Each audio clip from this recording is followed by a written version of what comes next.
One need not be a biblical scholar to understand the cost that Paul paid to preach the gospel. Ultimately, it cost him his life. It cost him everything he ever owned. He died absolutely poverty. And yet he considered it nothing. Nothing. For those of you who are doing Greek, you know that the nothing he considered all that he once was to be is wrapped up in a little Greek word, skoubalou. Yeah. That's what he thought of all the stuff that he had accumulated. His PhD, his Pharisaism, his Jewish lineage. Oh, skoubalou. Compared to the glory of knowing Christ. Everything was about Jesus. You will find that that kind of an attitude is consistently found in the lives of those who are making a huge dent for the kingdom. I would suggest to you, my friends, this being Anniversary Sunday, we've been around for 6 years now. If we're not making a dent, maybe that's because we're not being anywhere near bold enough or risking anywhere near enough for the sake of Christ.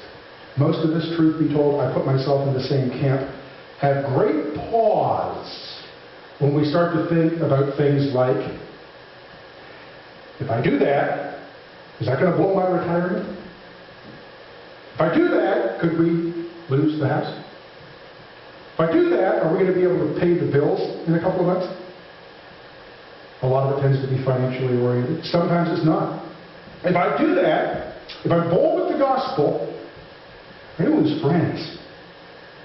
Sometimes old friends, important friends. I'm going to lose family. And there are many other motives. It's 1,000 times more difficult for the believer who is married to a non-believer. And please don't always assume that that means somebody sinned. If you've got 2 non-believers who get married, that's biblical. 2 non-believers can get married. And one of them gets saved, what do you got? A marriage where one's saved and one's not. That can be really tough on the believer in that context. He or she wants to go forth in obedience, but the other one is always saying, well, no, hold on. Enough with this religion stuff of yours. Come on. So we need to be mindful of that. There's a cost associated with the preaching of the gospel. Paul paid it in spades.